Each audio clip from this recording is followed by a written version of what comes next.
Hi bro, good morning. How was your night? Hope you are doing well. How is your health too? So I'm sending this voice message because of the issue going on between you and Nedu.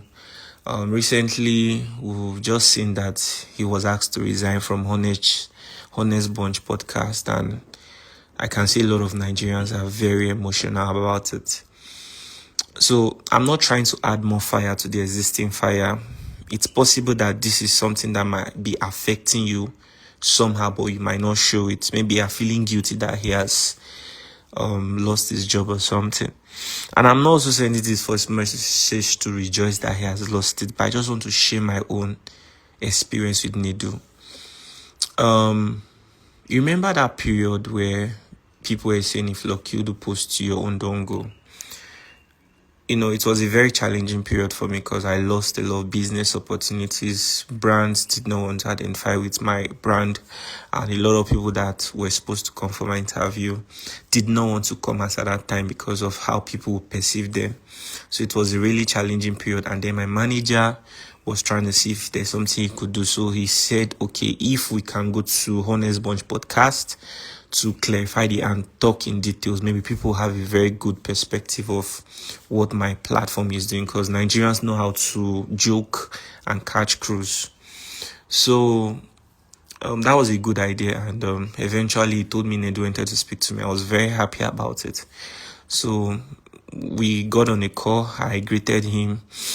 He responded. Then immediately, what he just said is he doesn't know me. He has never seen my content before.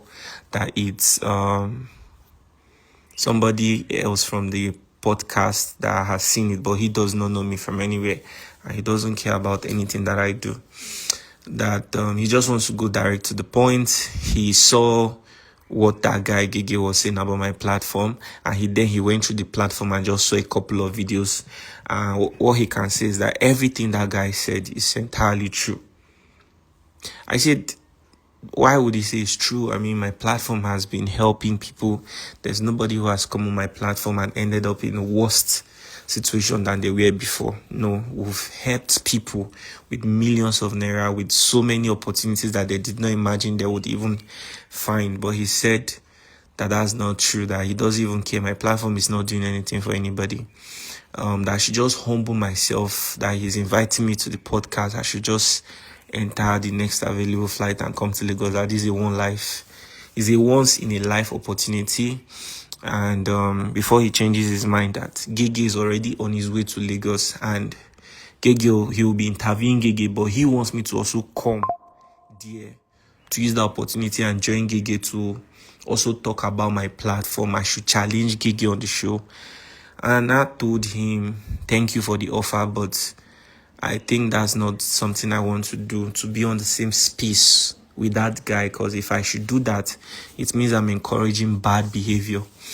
Any young person will just wake up one day and start insulting somebody, thinking that will grant them a chance to also be in that same space where they can debate who is right and who is wrong, something like that. So I think that's wrong. And I also respect the people who come to my show, my guests, so much that I would not want to do something like that.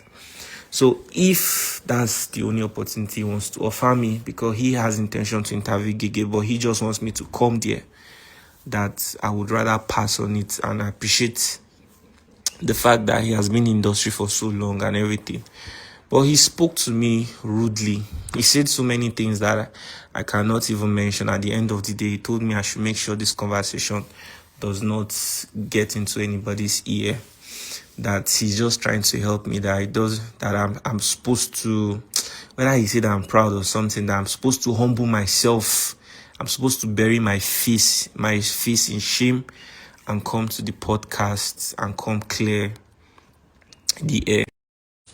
Then after the phone conversation we had that day, the last thing he said was I should make sure I never discuss the conversation that I had with him with anybody.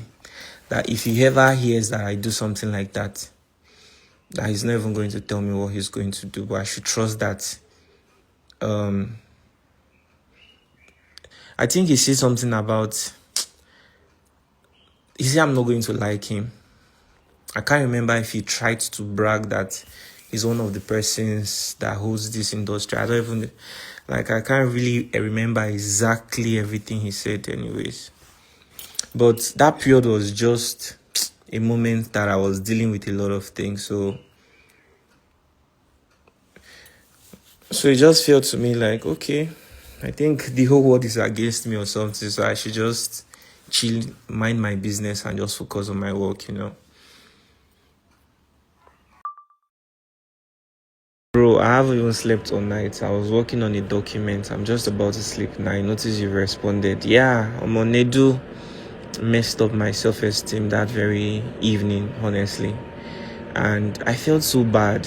I won't lie to you, because everybody was already saying so many things about my platform. And then he told me, I don't know you. I've never seen your content before. But when they brought up your matter, when your manager called me, that was when I even went through your platform and I saw your content. And he told me that there's nothing value that I'm doing there. The way he spoke about me, it was so bad. And he said, in fact, everything Gege said is exactly true. That I should just I should humble myself and come around to come and clear the air. So I told him that I won't be able to do that. He said no, Allah, that Gege is already coming. That I told him, okay, please, can you guys try not to put my platform in negative light? He said that one does not concern him. That even if he tries not to do it, that he's not sure, maybe his co-host might do it. And I never watched that podcast, even till today. I never even watched it. It was just that very clip that I saw on TikTok where they was talking about my platform, saying that anybody that comes to my platform ends up in worse situation. Said a lot of bad things about my brand. Even Honest Bunch, I'm not saying nedu does not have money to set up his own platform, but he's on a contract as a host there. He doesn't know what it feels like to build a brand. And he gave that guy a bigger platform to even ruin my brand and everything that I worked so hard for. Bro, I had 29 staffs as of December and even till this January. But a lot of people say it's screws, but to be honest, this whole thing has really affected me in ways that I can't explain, and I don't want to talk about it, so it's not be as if maybe I'm giving power to that other guy or something. I've lost opportunities because of that small issue. I had to let go of 10 people because it will be a burden to continue carrying everybody along. So personally, I said I didn't want to come out to talk about it because personally, I'm not the kind of guy that likes to do all these kinds of things. I just like to focus on my interviews. In fact, that's mostly the only thing you ever see me post on my platform. I just said I should let you know about this because, when his resignation letter came up, I went through the comment section and I saw a lot of people saying so many ill things about you, that's the only thing you know how to